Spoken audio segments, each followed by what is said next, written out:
esse conteúdo do capítulo 2, na semana antes da gente entrar nas nossas férias antecipadas, eu passei para vocês umas atividades e uma leitura desse capítulo. Então, agora eu vou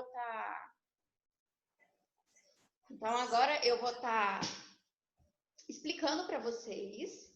As atividades, a correção eu vou enviar no grupo, tá? Quem não me mandou foto ainda, mande foto das atividades. E vai ter uma atividade avaliativa também sobre esse conteúdo aqui. Então, qualquer dúvida, perguntem aqui ou também no meu privado, ok? Então, vamos lá. Na página 39, começa com evolução dos modelos atômicos. Por que teve a evolução dos modelos atômicos? Quando começaram os estudos... Quando começaram os estudos sobre o que era matéria, do que a matéria era derivada, quando começou as primeiras perguntas de o que era matéria, foram criados modelos atômicos. Como a gente já estudou, o átomo é a menor partícula existente. Então, todos os materiais que a gente conhece, que a gente tem, derivou de uma pequena partícula de um átomo, ok? E aí que vai falar sobre essas grandes evoluções. As teorias atômicas, elas eram hipóteses, porque como a gente já estudou, a gente chegou a falar um pouquinho na sala sobre átomo. A forma do átomo, a forma física do átomo não se sabe até hoje. Foi criado um modelo para que as pessoas pudessem se embasar nos estudos, mas o modelo atômico até hoje ele ainda não foi visto, digamos assim. Foi criado teorias. E essas teorias tiveram vários cientistas que ajudaram a embasar até a teoria que a gente conhece hoje em dia, que é aquele desenho do átomo com as eletrosfera e os prótons, os nêutrons e os elétrons, né? E aí aqui vai falar sobre as pesquisas dos gregos até Dalton. Por que as pesquisas dos gregos? Os gregos, aqui como vocês vão ver no livro de vocês, eles foram os primeiros filósofos a formar ideias do que era matéria, formar uma pesquisa, um estudo sobre de onde derivaria a matéria. E aí Tales de Mileto, ele foi a primeira pessoa a expor as suas ideias ao ambiente científico e filosófico daquela época, sobre a matéria-prima das coisas, como elas derivariam, do que elas derivariam, a criação, a formação, tudo isso. Depois aqui fala sobre a teoria atomista. O que é a teoria atomista? A teoria atomista ela foi proposta por Leucipo e Demócrito. Aqui, gente, se vocês quiserem acompanhar, eu já tinha pedido para vocês grifarem, mas se vocês quiserem ir grifando aonde eu estou lendo também, tá? Então, Leucipo e Demócrito, eles criaram essa teoria atomista, que era o quê? Que as partículas, aqui como fala, as partículas de átomos, elas são indivisíveis. Isso também eu já tinha até falado com vocês na sala. Que o átomo, ele não pode ser destruído, ele só pode ser rearranjado. Um átomo, ele não se divide ou ele não é desfeito, mas ele pode fazer ele pode se modificar. Por exemplo, um átomo onde tem muitas partículas positivas, ele pode se rearranjar para ficar com partículas negativas. E assim, o contrário, ou até mesmo com partículas neutras. Mas ele não pode ser destruído ou dividido. Pegar um átomo e dividir em dois, isso não acontece. Eles são partículas indivisíveis, ok? Deixa eu ver aqui, eu mandei vocês grifarem também sobre Aristóteles, aqui embaixo. Aristóteles era um filósofo grego que ficou conhecido por conta da matéria primitiva, do estudo da matéria primitiva. Que não poderia ser percebida enquanto não tivesse forma. E que realmente, se vocês forem pensar, o átomo ele não tem uma forma, porém, por mais que o átomo ele não tenha forma, como digamos assim, as coisas que são presentes no átomo, que é os prótons, os elétrons e os nêutrons, eles já são provados cientificamente que eles existem. E que o nêutron, ele fica no centro, assim como o próton. E o elétron fica circulando na eletrosfera, porque o nêutron, ele está no núcleo do átomo para garantir uma estabilidade atômica, porque os opostos se atraem. Então, o próton e o elétron, eles puxam um para o outro. E se eles puxassem, isso poderia ocorrer uma formação do átomo. E aí o nêutron fica lá no núcleo para que essas forças não se puxem uma para outras. Elas se puxam, mas elas não se fundem uma à outra, tá? E elas não se repelem porque elas não são iguais. Como a gente sabe, os iguais repelem e os diferentes se aproximam. Então, ele criou essa teoria da matéria primitiva, que era como você vai perceber a matéria. A matéria é fria, a matéria é seca, ela é de que material, ela tem gosto, ela tem cheiro. Ele queria descobrir como seria feita essa matéria, de que essa matéria primitiva seria formada. Como eles poderiam provar palpável, de forma palpável, o estudo dessa matéria primitiva. Virando a página,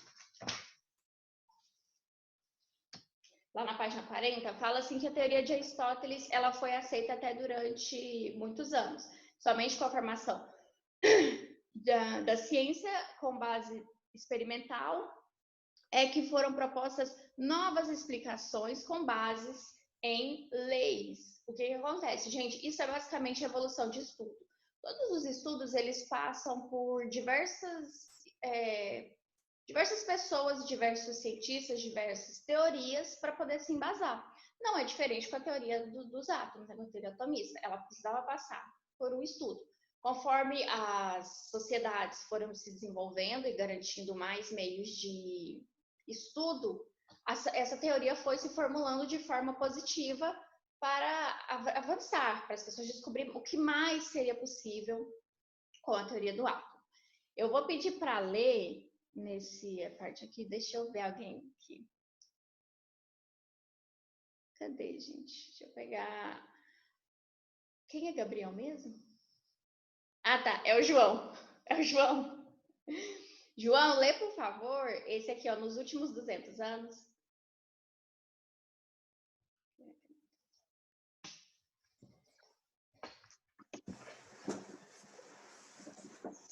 Nos últimos 200 anos, o conhecimento científico evoluiu e as simples discussões lógicas e das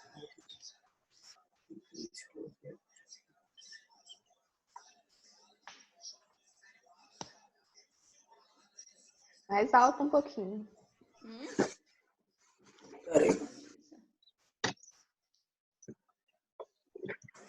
Nos últimos 200 anos, o conhecimento científico evoluiu e as simples discussões lógicas, embasadas em termos filosóficos, tornaram-se explicações fundamentadas em resultados experimentais. Assim, inúmeros filósofos e cientistas propuseram diversas teorias e modelos científicos na tentativa de compreender melhor a constituição da matéria. No entanto, nem todas chegaram a ser conhecidas. Ao contrário, outros obtiveram destaque e impulsionaram não só o desenvolvimento das ciências naturais, mas também revolucionaram e permitiram um salto tecnológico para a humanidade. Isso, muito bem, João, obrigada. Então, meninos, o que os modelos científicos... Deixa eu só anotar o nome da Annelise. O que esses modelos científicos eles garantiram? Um melhor avanço, não só da ciência, mas da tecnologia. Por quê? Como eles tinham essa dúvida de como era feita, como era a forma, o que era o átomo, a indústria científica ela começou da manipulação de materiais que conseguiriam ver o átomo. Eles precisavam fazer os microscópios, esses tipos de equipamento, para que ele fosse possível fazer um estudo melhor cientificamente dos átomos. Então, nos modelos científicos, eles impulsionaram muito também a tecnologia, a parte, digamos, informática que conecta com a ciência também. Porque assim seria possível comprovar. Nessa época, os estudos científicos, assim como hoje em dia tem muito valor, mas naquela época, quem descobria aquela teoria científica seria a referência. Então, por isso, tinha essa corrida tão grande para quem seria o primeiro a descobrir, como descobriria, o cientista que teria o melhor experimento. Eles tinham essa, digamos, essa rixinha, essas coisas acirradas, porque naquela época era muito bem visto o cientista que conseguia descobrir. Como a gente estudou ano passado, Mendel, as leis de Mendel, que ele foi trabalhando de acordo com as ervilhas e tudo mais. E foi um estudo que garantiu a perpetuação da genética. Então, era de muita importância. Por isso que eles tinham essa vontade tão grande de descobrir as primeiras formulações das matérias. Aí aqui fala, quando o modelo específico não é mais suficiente, torna-se necessário reformulá-lo, embora ele seja substituído posteriormente por outros mais adequados para o momento. Todos são considerados fundamentais para o avanço da ciência, ou seja, o conhecimento científico não está pronto e acabado, mas em constante interação com novas descobertas e posições explicativas. Entre os diversos modelos atômicos existentes, vamos estudar os modelos atômicos de John Dalton. Dalton é um dos mais conhecidos. Joseph Thomson, Ernest Rutherford e Niels Bohr. Hoje nós vamos estudar alguns para estar entendendo melhor. Como eu disse, vai ter uma atividade avaliativa, então, gente, qualquer dúvida, vocês perguntam, tá? Os meninos.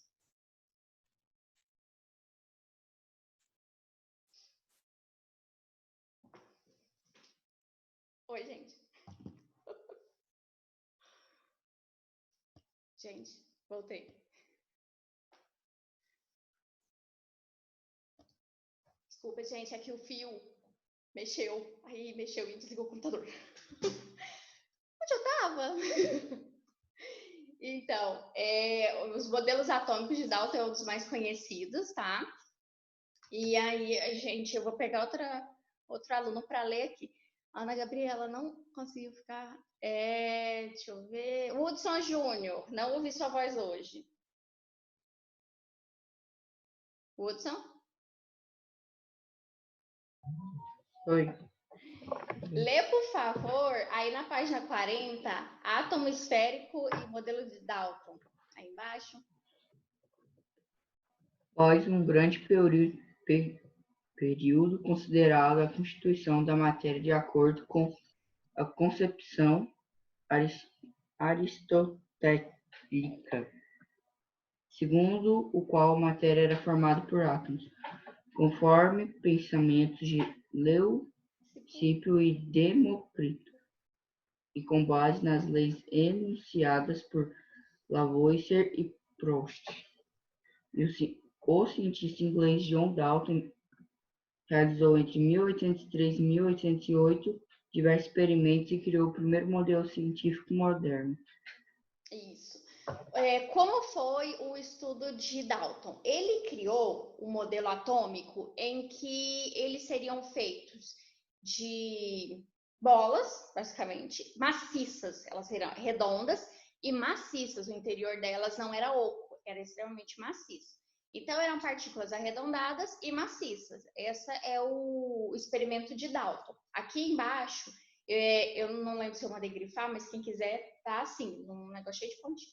O modelo atômico de Dalton considerava o átomo com uma partícula maciça, esférica e indivisível, que não poderia ser criada, destruída ou transformada em outra.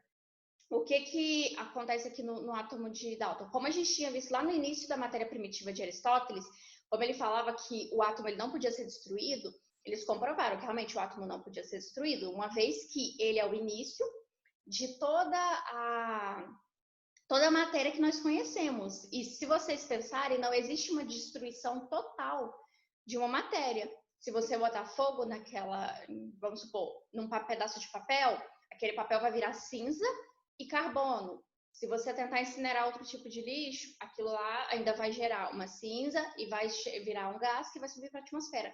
Então, não existe você incinerar ou você dissipar a matéria. A matéria sempre vai restar um pouco dela. Isso comprova que o átomo ele não pode ser destruído, ele pode apenas ser rearranjado. Okay? Aí aqui fala que no ano de 1808, o cientista tornou pública sua versão da matéria e propôs a teoria atômica de Dalton. Essa teoria pode ser resumida nos seguintes postulados. E aqui tem numerados de 1 a 5 os postulados de Dalton. E eu vou pedir para Matheus. Matheus? Se manifesta. Oi. Tá tudo bem? Tá. Lê aí na página 41 o postulado do 1 ao 5. Na verdade, você tem livro? 1 ao 5 eu tenho? Ah, tá, isso aí. Pode ler na página 41 do 1 ao 5. Por favor. A matéria é constituída de pequenas partículas denominadas átomos. Um conjunto de átomos com a mesma massa e o mesmo tamanho apresenta propriedades iguais e constitui um elemento químico. Elementos químicos diferentes apresentam átomos com massas, tamanhos, propriedades diferentes. A combinação de átomos de um mesmo elemento ou de elementos diferentes, uma proporção de números inteiros, origina uma substância. Em uma reação química, os átomos não são criados nem destruídos, são simplesmente rearranjados, originando novas substâncias. Muito obrigada, Matheus.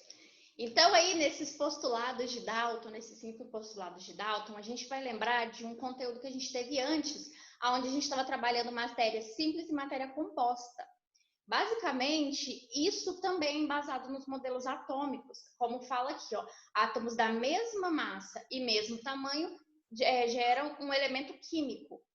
Ferro, cobalto, níquel, oxigênio, hidrogênio, todos eles têm um átomo com a mesma massa e o mesmo tamanho.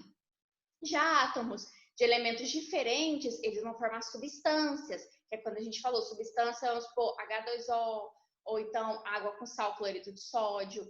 Isso vão ser derivados de substâncias, por quê? Porque elas têm níveis atômicos diferentes, átomos diferentes, massas, tamanhos, ok? E aí a gente vai chegar em elementos químicos e substâncias simples e compostas, que é um conteúdo que a gente tinha dado uma leve estudada quando a gente estava trabalhando sobre as propriedades dos elementos, que fala sobre as composições básicas para se formular uma substância ou uma mistura. Esse conteúdo aqui, ele vai dar início para a nossa introdução à tabela periódica, que é um conteúdo, assim, legal, um pouco complicado, demora um pouco para a gente pegar o jeito, mas é um conteúdo muito legal da tabela periódica, que a gente vai aprender a mexer nela, ler como é que faz as coisinhas tudo. E é um conteúdo bom. Então, elementos químicos e substâncias compostas. Quem que eu vou pôr para ler agora? Você já leu, Hudson? Eu não sei nem onde você tá, pra falar a verdade. Ó, lá na página 41 tem o título assim, elementos químicos e substâncias simples e compostas. Aham, achei. Achou? Aí. Deixa eu pegar aqui. Matheus já leu. Vou pôr. Anelisa, você tá aí, Anelisa? Lê, por favor, na página 41, com base nos trabalhos.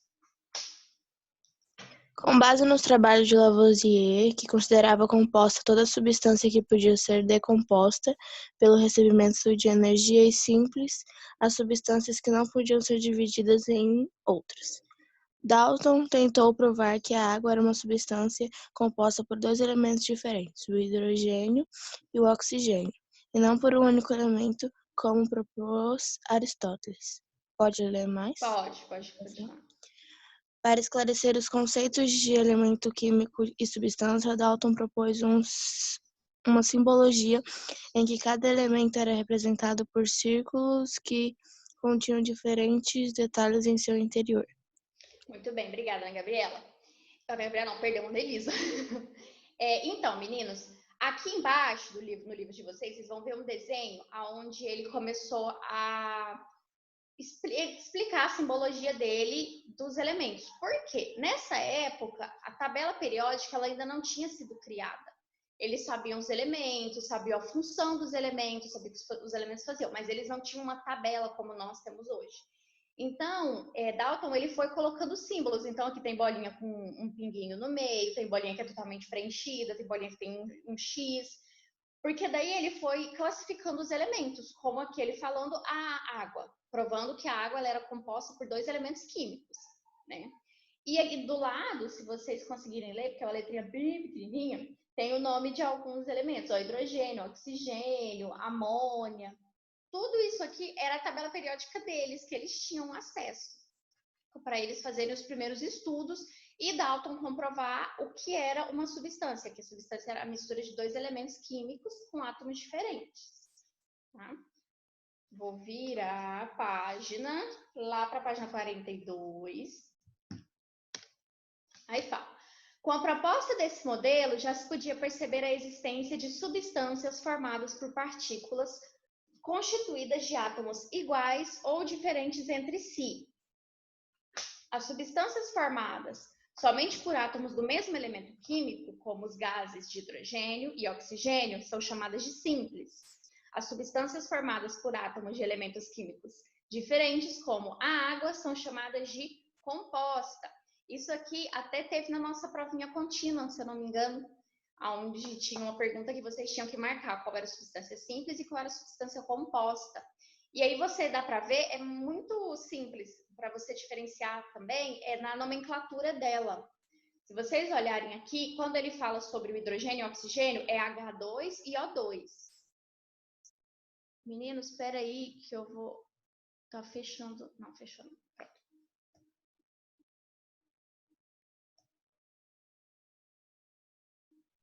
Pronto, voltei. É porque eu ia exceder o tempo.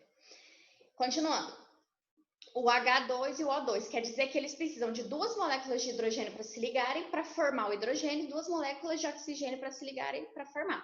Por isso que o ozônio, ele na nomenclatura é O3, porque precisa de 3 partículas de oxigênio para formar o ozônio. Isso é uma substância simples, porque ela só apresenta, digamos, uma letra maiúscula. Substâncias que apresentam uma letra maiúscula e uma letra minúscula, ainda assim são uma substância simples, como o cloreto. Cloreto é Cl, o C maiúsculo e o L minúsculo. São substâncias simples. As substâncias compostas é quando a gente vai misturar mais de um elemento químico, como ele dá o exemplo aqui, H2O. Então, 2 moléculas de hidrogênio para uma de oxigênio. Ele precisa estar misturando essas duas para derivar uma substância composta, tá? Alguma dúvida sobre esse conteúdo? Substância simples, composta, todo mundo tá ok? Se manifestem. Um joinha. Então, vamos lá. A apresentação está aqui embaixo. Eles estão usando aqui o desenho com esferas. Ah, alguém deu um joinha.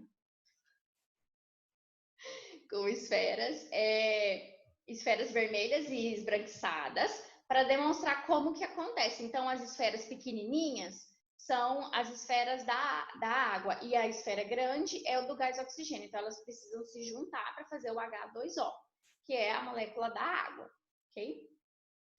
Agora aqui, uma curiosidade, isso aqui eu até, quando eu estava olhando os conteúdos, eu queria ler para vocês, que ano passado, a gente trabalhou sobre problemas ligados aos olhos, às vistas, né, problemas de pessoas. E aí a gente tinha o daltonismo lá. E eu achei uma curiosidade muito legal, que é assim, ó, o daltonismo é uma anomalia na percepção visual caracterizada pela incapacidade de diferenciar algumas ou todas as cores. Na maioria dos casos, se manifesta pela dificuldade em distinguir o verde do vermelho. Esse distúrbio, conhecido desde o século XVIII, recebeu esse nome em homenagem a Dalton, que foi o primeiro cientista a estudar essa irregularidade, da qual ele mesmo era portador. Normalmente de origem genética, o daltonismo também pode ser ocasionado por lesões nos órgãos responsáveis pela visão ou por lesões de origem neurológica. Isso aqui vai um pouquinho antes que eu estava falando para vocês. Quando os cientistas descobriam ou estudavam algumas coisas, eles poderiam dar o nome deles para a doença e ou descoberta. Então, o daltonismo recebeu esse nome por conta de Dalton, que além de ser daltônico, foi quem fez o estudo e descobriu. Eu achei interessante que a gente estudou sobre isso ano passado, sobre as doenças ligadas à capacidade de visão e audição. Então, esse é o modelo de Dalton. O modelo de Dalton é esferas maciças e indivisíveis. E aí depois vai vir o átomo descontínuo do modelo de Thomson. Eu vou pedir para alguém ler. Deixa eu ver quem não leu. Gabriela, linda, querida. Lê, por favor, o átomo aí. Achou? Tá na 42. No fim do século 19, o físico britânico William, não sei do que, realizou alguns experimentos que comprovaram a natureza elétrica da matéria. A ampola de não sei do que, como ficou conhecido, era preenchida com uma quantidade controlada de gás sob baixa pressão e submetida a uma corrente elétrica. No seu interior, raios luminosos saíam do elétrodo negativo, denominado cátodo, e iam em direção ao elétrodo positivo, chamado anodo. Tá, outro lado também? Pode continuar. Com esses resultados, houve a necessidade de se propor novos modelos relacionados à natureza elétrica da matéria, já que o modelo proposto por Dalton não era suficiente para explicar essas observações. Em seus trabalhos de pesquisa, descobriu que no átomo havia partículas ainda menores com cargas elétrica negativa e de massa desprezível, as quais posteriormente ele chamou de elétrons. Com isso, em 1898, Thomson sugeriu um novo modelo científico. E aí que veio Thomson. O que Thomson fez? Ele fez um estudo utilizando cargas elétricas e gases, diferente de Dalton. Dalton ele fez um estudo da matéria e pelo estudo da matéria ele achou que as partículas seriam dessa forma. Thomson não. Joseph Thomson ele fez um estudo criando uma ampola, e essa ampola ele colocava uma substância nela, gases e ácidos, e submetiam elas a cargas elétricas. Como vocês sabem, as cargas elétricas elas são positivas e negativas. A gente pode olhar isso pela pilha, as pilhas dos controles remotos, pode olhar isso pelos cabos de fiação, sempre tem um cabo que vai ser positivo e outro que vai ser negativo. Por que isso? Para que quando ocorrer esse choque, a natureza da matéria vai demonstrar se ela é positiva ou negativa, vai demonstrar qual é a carga daquela matéria em questão. E aí Thomson fez isso avaliando os átomos, como que ele poderia utilizar isso em átomos. E aí foi quando Thomson descobriu os elétrons. Os elétrons, eles são as cargas negativas do átomo. O átomo ele possui carga positiva, que são os prótons, negativas, que são os elétrons, e os nêutrons têm carga nula. Eles não possuem carga, eles apenas existem no átomo para neutralizar e para garantir a função do átomo, que ele não, como diz, que ele não ecloda. Então, Thomson, ele descobriu os elétrons, deu o nome de elétrons e sugeriu que ele era como, o modelo atômico de Thomson considerava o átomo uma esfera uniforme, carregada positivamente, cujo interior continha cargas negativas. Então, ele sugeriu que ela era uma esfera uniforme e que dentro dela possuía cargas negativas. Conforme a gente for estudando todos os modelos, vocês vão ver que foi graças aos estudos de todos esses cientistas e cada um descobriu uma parte. Um descobriu o próton, outro descobriu o elétron, outro descobriu o nêutron. Depois, por último, eles conseguiram ver que possuía uma eletrosfera. Que se vocês... Eu não lembro se aqui tem um desenho. Nas páginas mais para frente vai ter um desenho do átomo. Vocês vão verem que o átomo tem o núcleo e umas linhas que passam no meio dele e nas laterais. Aquelas linhas são as eletrosferas, que eles descobriram depois. Então, tudo isso com muito estudo por vários anos. O estudo de Dalton começou em 1803. O estudo de Thomson foi em 1898. Então, foi um salto de tempo até eles conseguirem descobrir a partícula do elétron. Tá? Vou ler a parte aqui de baixo. Esse modelo obteve mais aceitação que o modelo de Dalton, pois explicava alguns comportamentos da matéria. Oi? Alguém? Não? Perdi onde eu estava. Esse modelo obteve mais aceitação que o modelo de Dalton, pois explicava alguns comportamentos da matéria não compreendidos até aquele momento, com sua natureza elétrica. Thomson, porém, não se preocupou em definir as cargas positivas, apenas indicou a sua presença. Como a matéria é neutra, tem carga elétrica total nula, em seu estado natural, a existência de partículas negativas no átomo, os elétrons, indicava a presença de cargas positivas. E para que fosse neutro, o total de cargas negativas do átomo deveria ser igual ao total de cargas positivas, ou seja, a quantidade de elétrons no átomo deveria ser suficiente para anular a carga positiva da esfera. Então, Thomson, ele acreditava que, por ter partículas negativas, também teria positivas, e que elas tinham que ser exatamente a mesma. Então, se tivesse 16 partículas positivas, deveria ter 16 partículas negativas para que o átomo conseguisse se neutralizar. Porque o estudo do nêutron, ele chegou pouco tempo depois que eles conseguiram o estudo do nêutron para saber como era, o que era o nêutron que ajudava a estabilizar o átomo. E aí a gente vai vir para o átomo com o núcleo do modelo Rutherford. Nas atividades que eu passei para vocês, antes das nossas férias, eu parei aqui. Oi. Deixa eu te falar que embolou muito positivo e negativo na minha cabeça e acabou que eu não entendi muito. Acontece, gente, os modelos atômicos, assim como quando a gente vai trabalhar eletricidade, buga muito negativo com positivo. É assim. O átomo, ele tem 3 tipos de carga. Carga positiva, que são os prótons, cargas negativas, que são os elétrons, e cargas neutras, que são os nêutrons. O nome já ajuda. Por que precisa ter isso? Todo polo negativo precisa de um polo positivo. Um exemplo são as pilhas